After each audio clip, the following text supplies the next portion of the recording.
오늘은 고통과 슬픔에 있는 사람을 위한 말씀입니다. 이 땅에 살면서 고통과 슬픔이 없는 사람은 단 한 사람도 없을 것입니다. 그런 면에서 우리 모두는 고통과 슬픔, 크고 작은 그 안에 살고 있습니다. 제가 좋아하는 그 개혁주의 목사님들 가운데 이 존 플라벨 목사님이 계세요. 그분은 이제 은혜의 방식이라고 하는 책을 썼는데, 제가 한때 여호수아 청년들 리더들하고 같이 이 책을 가지고 스터디한 적이 있어요. 그 정도로 아주 귀하고 영성 깊은 책입니다. 존 플라웰은 영국 사람이에요. 근데 1662년도에 영국 국왕이 개혁주의 목사님들 2,000명을 다 추방해요. 대추방령을 내려요. 그래서 교회에서 말씀을 전하다가 다 잘렸어요. 얼마나 삶이 피폐해졌겠어요.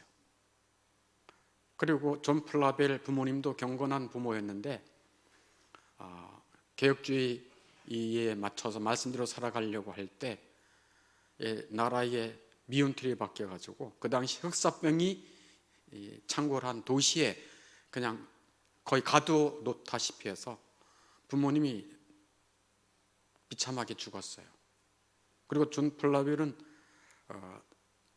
아내가 3명이 죽어갔고요. 그 다음에 자녀도 하나 죽었어요. 첫 번째 아내는 결혼해서 아기를 낳다가 죽었어요. 두 번째 아내랑 그래도 이제 살아야지, 근데 또 죽었어요. 세 번째 아내랑 결혼했는데 또 죽었어요. 네 번째 아내는 존 플라벨 목사님이 죽은 후까지 끝까지 살았어요. 참 아내를 3명이나 잃고 자녀도 잃어버린 그런 고통, 부모도 잃어버린 고통, 직업을 다 박탈당하는 그런 정말 힘든 일들을 다 겪었어요. 그래서 플라벨은 고통과 슬픔을 겪었던 상한 마음을 가진 자로서 고통과 슬픔 속에 있는 자들에게 진정한 위로와 교훈을 좀 남겼어요. 왜? 너무 고통스럽고 슬픔에 깊게 있으니까. 그래서 그것을 많이 참조해서 고통과 슬픔 속에 사는 사람들을 위한 강론을 준비했어요. 오늘 우리가 읽었던 성경 말씀을 좀 잠깐 살펴보면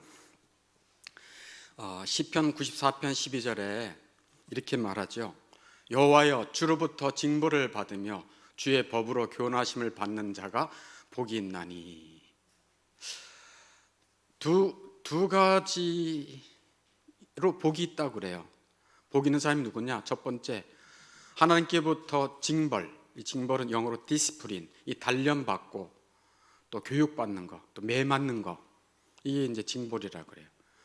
그래서 성경에 보면 나는 사랑하는 아들을 징계한다 그랬어요. 남의 집 자식을 회출이 안 되잖아요. 자기 집 자식이니까 잘 되라고 회출이 되듯이.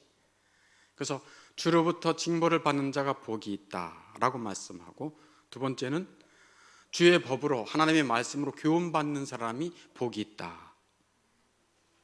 아니, 징벌받는 게 무슨 복이 있어?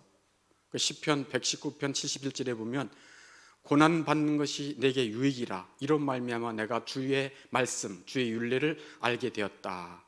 그렇기 때문에 복이 있는 거예요. 고난을 통해서 유익이 있다는 거. 어떤 걸 유익을 알게 된 거예요?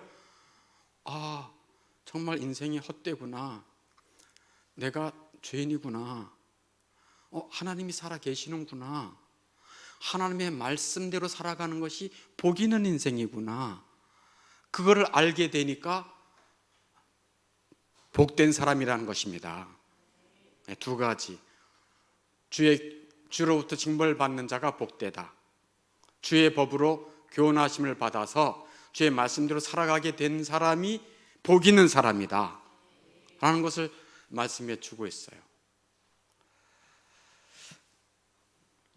저는 지금 고통과 슬픔 속에 있는 사람, 즉 이 징벌을 받는다, 회초리를 맞는다, 이렇게 또 단련받는다는 사람들이 당하는 그 고통, 슬픔에 대해서 이제 말씀드리려고 하는데요. 첫 번째, 당신이 지금 고통하고 슬퍼하는 회초리, 누가 되었는지를 생각하라는 거예요.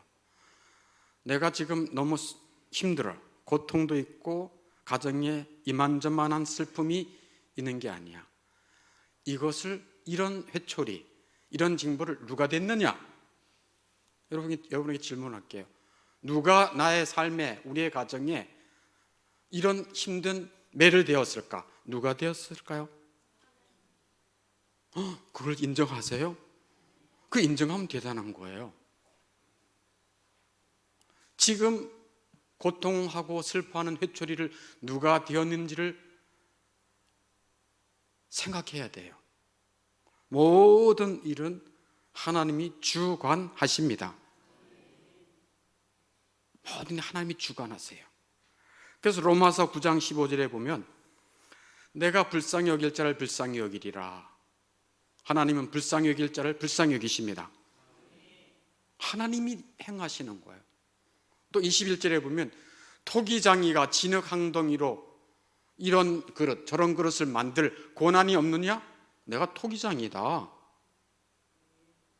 하나님의 주권을 말씀하고 있는 거예요. 다윗도 고백해요. 다윗, 하나님을 잘 섬기고 하나님의 말씀대로 살아갔던 이 다윗도 이렇게 고백해요. 시편 39편 9절에서 내가 잠잠하고 입을 열지 아니함은 주께서 이를 행하신 까닭입니다. 무슨 소리예요? 주권자 하나님께서 나의 삶에 또 우리 가정에 이런 매 저런 어려움을 주셨으니 내가 무슨 말을 하겠습니까? 하나님이 이런 일을 주셨는데 하찮은 아무 힘이 없는 내가 무슨 말을 하겠습니까? 그냥 입을 열지 못하고 잠잠할 뿐입니다 라고 다윗이 고백하고 있는 거예요. 하나님은 누구의 통제도 받지 아니하시고 그의 선하신 뜻대로 행하십니다. 하나님은 자기의 기쁘신 뜻대로 행하십니다. 우리의 생명을 주신 분, 나의 생명을 주신 분도 하나님이십니다. 내게 배우자를 주신 분도 하나님이십니다. 우리 가정에 자녀를 주신 분도 생명의 주관자 되신 하나님이십니다. 다 잠시 빌려준 거예요. 이 생명도 나중에 이 육체도 두고 가야 되잖아요. 배우자 함께 살지만 언젠가 둘 중에 하나 떠나잖아요. 자녀 언젠가 또 떠나잖아요. 잠시 빌려준 거예요. 여러분 세들어 사는 사람들 있잖아요, 그죠? 그래서 그 집세는 내긴 하지만 그 집에서 몇 년간 세들어 살다가 주인이 이제 좀 나가주세요, 사정이 생겼으니 나가주세요 그러면 욕하겠어요? 따지겠어요? 싸우겠어요? 조용히 나와줘야 돼요. 조용히 나와줘야 돼요. 하나님은 집 주인이십니다. 내게 생명을 주셨고 우리 아내, 자녀 그동안 살게 하신 거예요. 함께 이제 내가 데려가겠다. 어떻게 하시겠어요? 네, 데려가세요 해야 되는 것입니다. 왜? 주님이 잠시 빌려준 것이기 때문에 그런 것입니다. 누군가를 먼저 죽음으로 데려간다고 한다면 하나님의 선한 뜻이 있기 때문입니다. 하나님은 선하시다니까요. 하나님은 자기의 기쁘신 뜻대로 행하신다니까요. 누구의 간섭도 받지 않으세요. 그러므로 하나님께서 우리 가족 중에 아내나 자녀를 먼저 데려간다 할지라도 잠잠할 수밖에 없는 거예요. 아, 때가 되면 데려가셨구나. 그래서 진정 하나님의 선하심과 하나님의 기쁘신 뜻을 믿는다면 그래, 내 자녀 더 많이 이 세상에서 죄와 고통 속에 빠지지 않고 더 좋은 곳으로 데려갔으셨을 거야. 개혁주 목사님 이런 예도 하나 들어요. 어떤 예를 드냐면은 어떤 나라에 전쟁이 터져가지고 그대로 두면 다 죽을 것만 같아. 완전히 비참해져. 그러면 어떻게 했습니까? 힘 있는 왕은 거기에 군대를 풀든지 누구를 풀어가지고 데리고 오게 하겠죠. 마치 그럴 수도 있다는 것입니다. 당신이 정말 하나님을 진실로 믿는다면 이렇게 고백해야 됩니다. 욥처럼 1장 21절, 욥기 1장 21절처럼 같이 한번 고백해 보겠습니다. 주시니도 여호와시요 거두시니도 여호와시오니 여호와의 이름이 찬송을 받으실지니이다. 아멘. 주신 분 누구요? 거두신 분 누구요? 여호와예요. 다 주신 분도 하나님. 내 생명 내가 만들었어요? 하나님이 만드셨어요. 자녀 누가 주셨어요? 하나님이 주셨어요. 그러므로 주신 분이 거두신다고 할 때 도리어 하나님의 이름을 찬송하며 하나님의 신실하심을 경배해야 될 것입니다. 다시 말해서 하나님께서 우리에게 행하신 고통과 슬픔 속에서 더욱 하나님의 말씀에 복종하며 살아야 하는 것입니다. 과도한 슬픔에 빠지거나 그로 인해 우울에 빠진다고 한다면 하나님을 인정하지 않는 것입니다. 그런 고통과 슬픔 중에서 하나님께 등을 돌리거나 하나님을 가까이 하는 것을 등한히 하는 것은 신실하신 하나님께 등을 돌리는 것입니다. 세상 사람들 중에 하나님을 믿지 않는 사람들은 재수가 나빠서 우리 집에 이런 일이 생겼다, 그 인간 때문에 하고 남의 탓을 하거나 세상 탓을 합니다. 그러나 하나님을 믿는 사람은 주신 이도 하나님이시요 거두신 이도 하나님이시오니 찬양을 받으시옵소서 하고 더욱 하나님을 섬기고 순종하며 따르려고 하는 것입니다. 하나님이 당신에게 회초리 즉 매를 대신 목적은 당신의 마음이 더욱 하나님께 가까이 하기를 원하시는 것입니다. 왜요? 하나님에게는 모든 생명과 풍성함이 지금부터 영원까지 있기 때문인 것입니다. 그러므로 기억하라, 생각하라. 첫 번째, 나에게 이런 어려움과 고통과 슬픔의 매가 누가 되었는가? 누가 되었습니까? 하나님께서. 그 하나님은 어떤 분이시다? 선하시고 기쁘신 뜻을 가지고 계십니다. 두 번째 생각할 것, 자녀는 누구에게나 주신 흔한 수준의 위로에 지나지 않는다는 것을 생각하라. 무슨 말씀인가 하면요, 결혼하면 자녀가 생기잖아요. 근데 그 자녀는 악한 사람도 자녀가 있고 선한 사람도 자녀가 있고 믿는 사람도 자녀가 있고 안 믿는 사람도 자녀가 있고 누구나 주시는 흔한 수준의 선물이 이 자녀예요. 그런데 사람들은 그 가족과 나의 행복이 너무 깊게 연관되어 있다고 생각해요. 내가 함께하는 가족과 나의 행복이 깊은 관련이 있다라고 흔히들 생각해요. 그래서 내 가족 가운데 누가 죽거나 누가 무슨 사고를 당하면은 나는 살아갈 소망이 없어. 나는 살아갈 이유가 없어. 나는 완전히 산산조각난 도자기와 같아 하고 완전히 불행과 낙심으로 빠져드는 사람들이 많다는 거예요. 나의 가족과 뭐를 연관시키기 때문에 그래요? 행복과 깊게 연관이 있다라고 생각하기 때문에 그런 것입니다. 그러나 우리는 가족이 없어도 행복할 수가 있습니다. 그렇다고 가족을 갖지 말란 얘기는 아니에요. 최고의 복과 은총은 부모나 아내나 자녀에게 있지 않습니다. 만일 최고의 은총과 복이 가족에게 있다고 한다면 하나님은 우리가 함께 살고 있는 가족을 극진하게 보호해 주셨을 거예요. 그러나 그렇지 않잖아요. 우리 가족들이 먼저 죽거나 이 존 플라벨 목사님처럼 먼저 자녀가 죽거나 아내가 죽거나 남편이 죽거나 사고를 당하거나 하는 그런 고통과 슬픔을 당하는 것입니다. 최고의 복과 은총은 그런 가족에게 있지 않습니다. 우리에게는 가족보다 훨씬 더 좋은 고귀하고 좋고 복되고 영원한 것들이 있습니다. 그것은 하나님이 허락해 주시는 것입니다.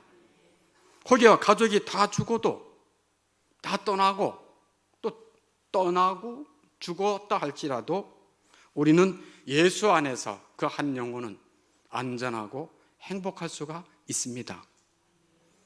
하나님은 가족보다 더 좋은 것들로 자기 백성을 위로하시는 것입니다. 하나님의 뜻은 우리가 이 세상의 것을 가지고 만족하며 살도록 허락하지 않으셨어요. 왜냐하면 영원한 존재이기 때문에 영원하지 않은 물질적인 것을 가지고 만족할 수가 없습니다. 하나님은 우리가 이 세상의 것을 가지고 행복하고 만족하게 살도록 허락하지 않으셨어요. 하나님의 뜻은 우리 모두가 죄에서 떠나고 죄로부터 구원받는 것입니다. 그리고 우리의 악한 본성이 하나님을 닮는 것입니다. 그리고 우리의 마음이 허무한 세상에서 떠나 하나님의 나라에 우리의 마음이 있기를 하나님은 자기 백성들에게 원하시는 것입니다. 하나님은 당신이 이 세상에 마음을 두고 사는 것을 원치 않으세요. 하나님은 당신이 세상으로 만족하지 못하도록 적절하게 섭리하십니다. 그래서 적절하게 고통과 슬픔의 회초리를 주심으로 우리의 마음이 뭐를 더 사모하게 만드는 것입니까? 영원한 나라를 더욱 더 사모하게 하나님은 만드시는 것입니다. 그래서 하나님을 진정으로 믿고 예수 그리스도의 생명을 얻은 자들은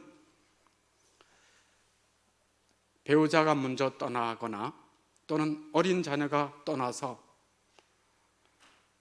그들이 없어요.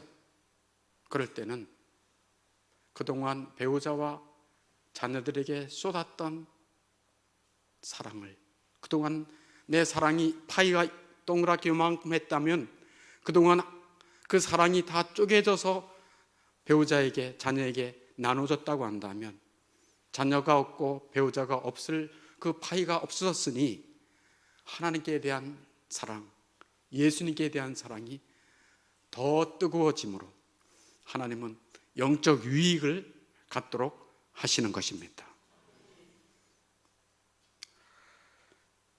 세 번째, 가까운 사람의 죽음이 아무리 이르고 뜻밖이라 해도 하나님이 허락하신 기간에서 한순간도 모자라지 않게 그가 누렸다는 것을 생각하라. 우리는 가까운 사람의 죽음을 보잖아요. 가까운 지인이나 가족이나 친척이나 친한 사람. 근데 갑자기 너무 빨리 죽었어. 뜻밖이야. 충격이야. 그렇게 표현하잖아요. 그런데 가까운 사람의 죽음이 아무리 이르고 뜻밖이라 할지라도 하나님이 허락하신 시간 안에서는 충분했다는 얘기예요. 모자르지 않게 잘 살았다는 얘기입니다. 그것을 생각하라는 거예요. 모든 사람은 생명해 주신 하나님이 그 기한을 정해 두셨습니다. 살아갈 기한을 정해 주셨어요. 죽은 그 사람이 살아있는 동안에는 살아갈 기간이 비밀이에요. 비밀. 내가 얼마나 살까? 나에게도 비밀, 저 사람에게도 비밀. 잘 몰라요. 그러나 그가 죽은 다음에는 그 비밀이 아주 확실해졌어요. 언제가 때였어요? 죽은 그때가 때였어요. 그게 하나님이 정해해 놓으신 그 기한이에요. 그가 죽은 시간이 바로 그 사람이 이 땅에서 살아가도록 허락된 이별의 때입니다. 그 사람의 수명은 결코 더 늘어나거나 더 단축될 수 없습니다. 여태까지 우리 곁에 있다가 때가 참에 떠난 것입니다. 성경에서 우리는 그 근거를 찾을 수가 있어요.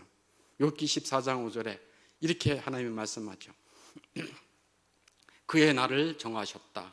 그의 달수도 죽기에 있으므로 그의 규례를 정하여 넘어가지 못하게 하셨사온즉. 즉 우리의 가까운 사람이 죽음으로 떠나간 것은 그 사람의 뭐가 찼기 때문이라고요? 기한이 찼기 때문에 그런 거예요. 이 진리를 붙들면 마음의 평안을 가질 수가 있습니다. 깊은 슬픔이나 우울증 같은 데 빠지지 않고 삶을 낭비하지 않고 마음의 평안을 누릴 수 있는 거예요. 왜? 하나님의 때에 하나님께서 데려가셨으니 아쉽고 슬프긴 하지만 하면서 슬픔을 조절할 수가 있는 거예요.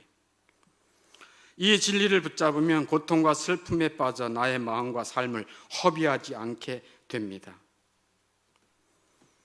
우리는 너무 빨리 그 사람이 죽었어, 너무 뜻밖이야 라고 하면서 이런 생각을 해요.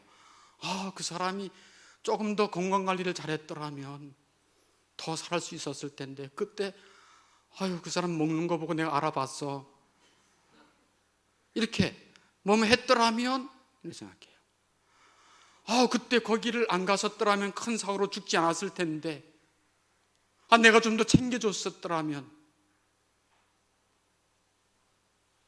이렇게 우리의 아쉬움을 또 그의 죽음에 대해서 별별 생각을 뭐뭐 했더라면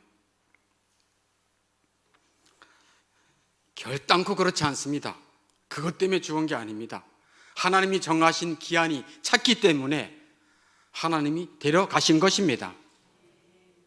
우리가 건강관리를 잘한다고 100세까지 사는 게 아닙니다. 건강관리를 잘하면 깨끗하게 죽을 수는 있겠죠. 그러나 그 기간은 하나님의 손에 있는 것입니다. 엄마가 예를 하나 들게요. 엄마가 아기를 임신했어요. 그럼 모태에 머무는 기간은 정확히 얼마입니까? 약 10달 되지요. 물론 팔싹둥이도 나오긴 하지만 10달 동안 엄마가 그 아기가 너무 보고 싶어서 마음이 자비가 넘친다 할지라도 자기 뱃속에 약 10달 있어야 돼요. 그리고 너무 자비가 넘쳐서 얘야, 세상에 나오면 너무 힘들단다, 더 있어라 그래도 더 있을 수 있을까요? 안 되죠. 정해 놓은 날이 있는 거예요. 그 좁고 캄캄한 태중에 있는 것보다도 태어나서 넓은 세상, 아름다운 세상, 그동안 캄캄해서 아무것도 못 봤지만 그런 세상을 볼 수 있도록 그 태에서 나오면 그 넓은 세상을 볼 수 있는 것입니다. 마찬가지입니다. 하나님께서는 이 땅의 삶, 죄가 가득한 삶, 눈물이 많은 삶, 슬픔이 끝이지 않는 삶, 그 삶 속에서 사는 것보다도 더 넓고 더 찬란하고 죄가 없는 세상에 불러주신다고 한다면 영광입니다. 축복인 것입니다. 그래서 성경 말씀에 그런 말씀이 있잖아요. 예수 안에서, 그리스도 예수 안에서 자는 자들을, 죽는 자들은 복이 있도다. 복이 있도다. 그러니까 예수님을 잘 믿고 죽는 자들은 더 나은 세상, 더 영원한 세상을 누릴 수 있으니 복되다, 그런 말씀인 것입니다. 그러므로 우리 자녀들 중에 먼저 죽었어요. 이 존 플라빌 목사님처럼 자녀 어렸을 때 먼저 죽었어요. 그 자녀의 먼저 죽는 죽음을 아무도 요절이라고 말해서는 안 됩니다. 요절이라고 말해서는 안 돼요. 하나님이 그 영혼을 더 사랑해 주셔서 죄 없고 고통 없고 눈물 없는 곳에서 데려가신 그 뜻이 있을 수 있는 것입니다. 우리가 살아갈 시간은 하나의 찰나에 지나지 않습니다. 금방 지납니다. 그리고 영원한 나라의 삶에 비해서 이 땅의 삶도 찰나에 지나지 않아요. 아주 한순간밖에 안 돼요. 잠시 후면 우리는 아내와 자녀와 다 이별해야 됩니다. 그러므로 잠시 후면 없어질 것은 이미 없는 것처럼 보는 게 최선이다, 지혜다 라고 성경은 말하고 있어요. 그런 말씀도 있어요? 네, 고린도전서 7장 29절에 보면 그런 말씀이 있어요. 안에 있는 자들은 없는 자같이 하라. 남편이 있는 자들은 없는 자같이 하라. 자녀가 있는 자들은 없는 자같이 하라. 무슨 소리예요? 없는 자같이 하라. 그럼 무시하라는 얘기인가? 그럼 있어도 없는 것처럼 살라는 얘기인가? 그게 아니죠. 찰나로 언제 없어질지도 모르잖아요. 남편이, 아내가, 자녀도 마찬가지. 찰나로 언제 없어질지 모르잖아요. 그러므로 미워하지 말고 무시하지 말고 있는 동안, 그 찰나 기간 동안에 용서하며 사랑하며 살라는 것입니다. 옆에 있다고 하는 것 자체가 하나님이 주신 선물이니 그 선물을 귀하게 여기고 그 찰나를 귀하게 여기고 살라는 것입니다.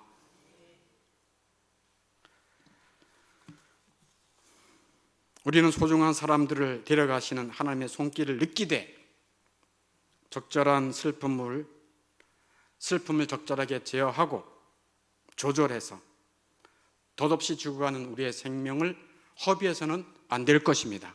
그러니까 너무 근심하거나 염려하거나 두려워하지 말라는 것이지요. 그래서 사도는 히브리서 12장 5절에 마지막으로 이렇게 권면을 합니다. 이 중요한 권면이니까 한번 같이 읽어보겠어요. 시작. 내 아들아, 주의 징계하심을 경히 여기지 말며 그에게 꾸지람 받을 때에 낙심하지 말라. 아멘. 여기는 두 가지 극단이 있어요. 주의 징계하심 받을 때 경히 여기지 말라 한 가지 있고요, 또 하나는 낙심하지 말라 한 가지. 이 두 가지는 극단이에요. 이 두 가지를 경고하고 있어요. 그 두 개 다 아니다 라고 하는 말씀이에요. 주의 징계하심을 경히 여기지 말라. 그래서 경히 여긴다는 말은 하나님께서 잘못을 지적하실 때, 이렇게 징계하실 때 그것을 가볍게 여기지 말라는 거예요. 가볍게. 그러니까 하나님께서 자녀의 질병을 통해서 또는 경제적인 어려움을 통해서 우리의 삶에 뭔가 이렇게 경고를 주실 때가 있어요. 매를 들 때가, 이렇게 꼭 그렇게 살아야 되나? 라고 하면서 경히 여기는 거, 이 경고하심을 경히 여기는 거, 이거 아니라는 거예요. 그리고 또 오늘 같은 말씀을 들었을 때, 하나님이 주권자이시니까 데려가시는 거, 배우자 데려가시고 또 자녀도 데려가신다고 하니까, 다 하나님 뜻대로 하실 것이니까 알아서 하라고 하시지 이것도 하나님의 뜻을 경히 여기는 거예요. 경히 여기는 거. 이렇게 여기지 말라는 거예요. 그런 어려움이 왔을 때 어떻게 하면 될까요? 이전에 말씀했지만, 정말 인생이 더덥구나. 내가 참 세상적이고 죄가 가득하구나. 하나님이 주권자이시구나. 그리고 하나님을 바로 알고, 그럼 어떻게 살아야 되지? 하나님의 말씀대로 교훈받고 그 말씀대로 살아가는 자가 복된 인생이구나 라고 하면서 하나님께 마음을 드리는 것입니다.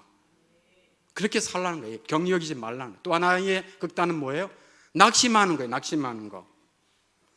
재물을 빼앗기면 마음마저 빼앗겨가지고 완전히 이 세상이 다 무너진 것처럼 자기가 살 소망이 없는 거예요. 낙심해버리는 거예요. 이 세상 살아서 뭐하나? 생명을 주신 하나님 앞에 또 그 어려움을 통해서 그 영혼이 하나님께 더 가까이 나오도록 하나님이 도와주셨는데 낙심해버리면 그 하나님을 인정하지 않는 것이라는 거예요. 자녀가 죽거나 또는 배우자가 먼저 죽어버리면 정신을 잃어버리고 하나님께 가까이 나오고 하나님의 은혜를 사모하는 것을 다 전면 중지하면서 인생이 이게 뭐냐 꺼이꺼이 하면서 방속에 갇혀가지고 있는 인생이라면 그거는 낙심한 인생인 것입니다. 그렇게 하지 말고 하나님은 선하시니 하나님이 뜻하신 바는 기쁜 뜻이니 하나님 주신 분도 하나님이시고 거두신 분도 하나님이심을 제가 믿고 하나님만을 찬송하고 그냥 의지하겠습니다. 제가 너무 세상에 마음이 많이 빼앗겼습니다. 제가 욕심덩어리였습니다. 제가 안하무니였습니다. 사람 말도 안 들었고 하나님 말씀도 안 들었고 들어봤자 다 잊어버리고 주여 이 죄를 용서해 주시고 하나님의 뜻을 알게 됐으니 이제 주의 교훈대로 내가 살아가겠습니다 하며 나아가는 것이 낙심하지 않는 것이라는 말씀인 것입니다. 기억하십시오. 하나님은 선하시고 그의 하늘 백성들에게 기쁘신 것을 주시는 자비의 아버지이신 것을 기억하시길 바랍니다. 오늘 우리가 처음 읽었던 시편 94편 12절 말씀 다시 한번 보겠습니다. 같이 읽겠습니다. 시작. 여호와여 주로부터 징벌을 받으며 주의 법으로 교훈하심을 받는 자가 복이 있나니. 아멘. 고통과 슬픔 속에 있는 거 아무나 주는 게 아닙니다. 사랑하는 자에게 주시는 것입니다. 그 자가 복이 있다는 거예요. 근데 그 고난이 내게 유익이라 이런 말미암아 내가 주의 율례 하나님의 말씀을 알게 됐습니다. 이제 하나님의 뜻대로 하나님 섬기며 하나님께 순종하며 살아가겠습니다 라고 주의 법으로 교훈하심을 받는 자가 복이 있으니 진정한 복된 삶이 우리에게 원치 않는 고통과 슬픔이 있다 할지라도 그게 도리어 우리의 삶을 새롭게 하는 은혜가 되기를 주의 이름으로 축원합니다. 기도하겠습니다.